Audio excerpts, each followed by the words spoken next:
Hello, everyone. Welcome back to Gardening with Brother Nature. It's me again. We're back in the greenhouse.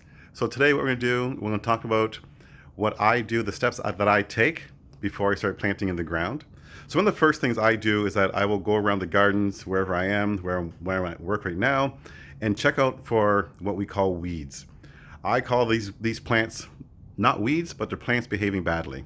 Not all are villains. If you look at the lowly dandelion.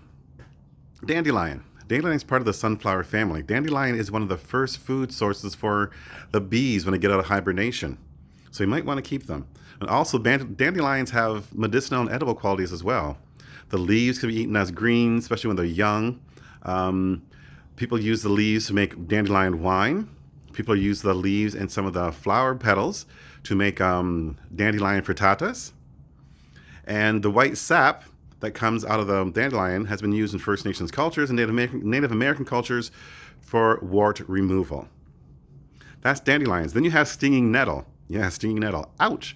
It may hurt to touch, but stinging nettle is actually really, really, really good to eat. It's really good for hair tonic. It's really good for male medicine. It's really good to help us keep our hair. But when you're going to pick stinging nettle, make sure you have gloves on. And to get the nettles or the needles off of it, you want to rinse it under warm water. Then hang it to dry and use it as tea every single day.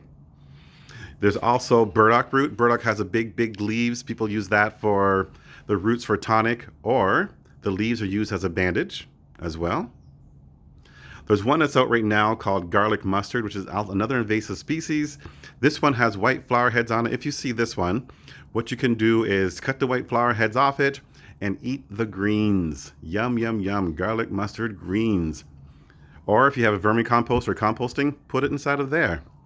Inside the greenhouse, I can show you other so-called weeds that people think are weeds, but actually they're actually edible greens, or ancient edible greens. One right here with the pink purple top. This is a version of lamb's quarters. So this is a pink purple top one. There's also one that has a white one. So lamb's quarters, goosefoot, lamb's ear, part of the same family. The original called goosefoot, which is this one right here. You can see by the very slender leaves.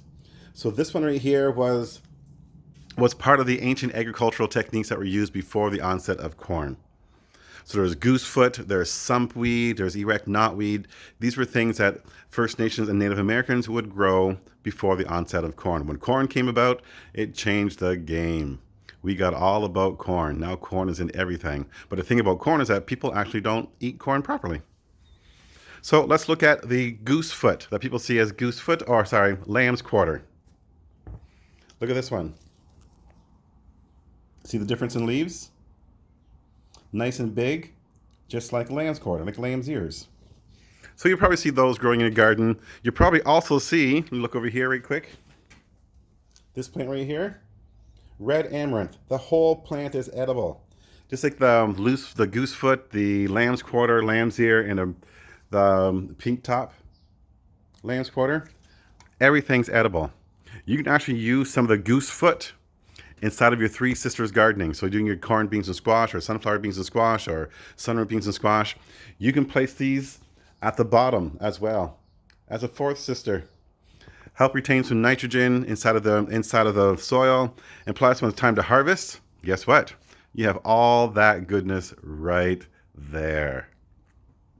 So those are just a few of the so-called plants behaving badly, or what people call weeds, that I will look for in a garden.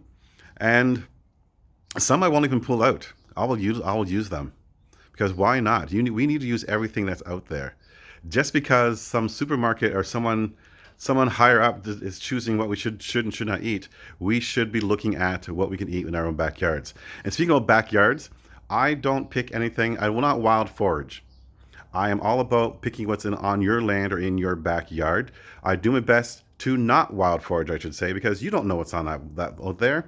It could be dogs went by and peed on it, or maybe someone stepped on it and had something on the bottom of their foot. Or if it's in a city park, it could be sprayed with chemicals. We don't know what's out there. So it's always best to know where you're wild foraging from. Is it safe? And it's always best to do it in your own land or your own backyard, because you'll know exactly where it's at and where it's coming from. All right. So that was just a quick little video about what I do before I start planting inside the garden beds. The next video, we're going to keep kicking up a notch as I show you guys what I actually do, and hopefully go by step so you can actually see how I take care of the garden beds of where I work. Okay, once again, guys, thank you for tuning in to Gardening with Brother Nature. I'll see you next Wednesday. And as I always say, be nature. Take your time to be nature. Figure out how nature grows and try to emulate her. All right, peace.